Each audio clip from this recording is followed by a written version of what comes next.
The invasion of Poland was a turning point in the 20th century. Not only did it start World War II, but it was the first great example of how the Nazi machinery operated to control an invaded country. Police violence, famine, forced labor, and public executions were just some of the methods used by the Third Reich to eradicate Polish culture. Still, they failed. In this military history video, we want to tell you what life was like for civilians in invaded Poland. From the ghettos and the extermination to the historic revolt in Warsaw. This is a story of great suffering, but also of resistance at any cost. On September 1, 1939, German forces invaded Poland, and within a month the young republic became the first great conquest of the Nazi army. The Polish rulers fled to Romania together with a few soldiers who remained alive. It was blitzkrieg in all its glory. Under the Molotov-Ribbentrop Pact, Germany and the Soviet Union shared the spoils by dividing the country in two. In the part that remained under German control, a new government composed exclusively of German officers was created. The first thing they did was set up SS units that were ordered to execute any element dangerous to the new regime. The hunt was not random. The Germans had a list of 61,000 names that included doctors, politicians, intellectuals and veterans of the First World War. In the first months of the occupation, 16,000 people were executed. But what happened to those who didn't run away or weren't killed? The Poles who owned land or businesses were evicted and sent to ghettos, and their property passed into the hands of the Third Reich immediately. Those houses and businesses were occupied by German citizens. The German government encouraged emigration to the newly conquered territory as part of that plan to completely eradicate Polish culture. The destruction strategy included the systematic closure of schools, museums, newspapers, and any local cultural institutions. Portable radios were also confiscated, vernacular music was banned, and mass book burnings were carried out. Basically, the Polish identity became illegal. By destroying these national symbols, the invading force intended to undermine any possible attempts at rebellion. Pulling down monuments was a way of pulling down the spirit of the people. The worst part was borne by the Jewish citizens, who lost all their constitutional rights. In April 1940 they were forced to build the walls of the ghetto, which they would later end up living in. A kind of prison inside Warsaw.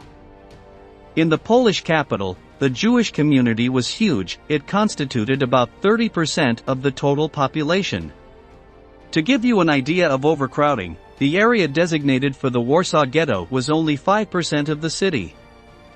In this breeding ground of diseases there were outbreaks of typhus and other highly contagious infections that claimed the lives of thousands of people. The Warsaw model was replicated throughout the country.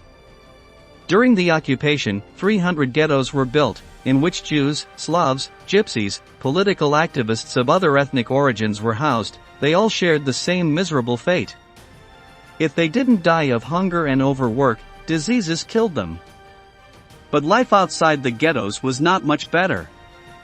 Before continuing, do you think that World War II would have broken out in Europe even if Germany had not invaded Poland? Leave us your answer in the comment box. One of the first measures adopted by the new German government was to severely ration the food that each family received. This triggered mass famines in urban areas where subsistence farming was not possible. Poles living outside the ghetto could also be eligible for forced labor programs. Initially, any Pole over 18 years old could be sent to work centers, but after a few months the minimum age was lowered to 14 years. In the case of Jewish children, the limit was just 12 years. Almost all the recruits were sent to factories, fields and constructions throughout the invaded territory. The less fortunate were sent to work in Germany or other occupied countries and never returned home. Germany relied on Polish labor and resources to wage war against the Allied powers. As the fighting escalated, so did the industrial needs of the Third Reich. This meant more daily work and less rest. In rural areas, many people tried to avoid conscription, but the penalty for escaping forced labor was death. In that context, it was inevitable that Polish citizens would fight back. As early as November 1939, the first underground resistance organization, the Polish Secret Army, was formed and grew steadily to 8,000 soldiers by 1941. This was replicated in various parts of the country. The cells gradually unified until they formed what became known as the Polish Underground State. It was a group of clandestine organizations that sought to keep the independence of their country alive even under the oppression of the Nazi invaders. The Polish Underground State had an armed wing called the Home Army, which carried out guerrilla attacks and bombings against German forces. One of their favorite strategies was to destroy the supply lines of the Third Reich by blowing up bridges or train tracks. By 1943, that underground state had grown to 300,000 members and was powerful enough to run its own criminal courts. Hundreds of Poles suspected of collaborating with the Nazis were tried there. Ironically, this backfired, as their roles in the police and media were filled by Germans who were far less sympathetic to the Poles. Of course, the Third Reich did not sit idly by. After each Home Army attack, the SS executed hundreds of civilians at random in an attempt to demoralize the population. The bodies were displayed in the squares as a morbid warning of the price of disobedience. But far from intimidating the resistance, this infuriated them even more. In the spring of 1943, the SS entered the Warsaw Ghetto to deport Jews and transport them to extermination camps.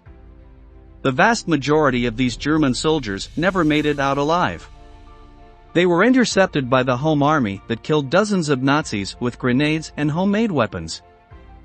Of course, life for civilians was constantly deteriorating. Greater police violence, smaller food rations, and, meanwhile, the extermination plan known as the Final Solution was already underway. By 1944, German power was faltering and the Polish guerrillas were strong enough to plan large-scale organized attacks. This is how Operation Tempest was born, a series of uprisings between January 1944 and January 1945. The most important of them took place in August 1944 in the country's capital and was known as the Warsaw Uprising. Between 20,000 and 50,000 Poles fought and achieved great initial victories. But the Soviet aid never arrived. The Red Army remained waiting a few kilometers from the capital. Many historians conclude that the Soviet Union wanted that uprising to fail so that it could later liberate the country and control the population more easily. The Home Army gave battle, but could not resist the German military superiority. Warsaw was reduced to ashes along with the corpses of 200,000 Poles. Hundreds of thousands more had to flee as refugees, leaving their homes forever. The German occupation ended in 1945, ushering in a long period of Soviet control.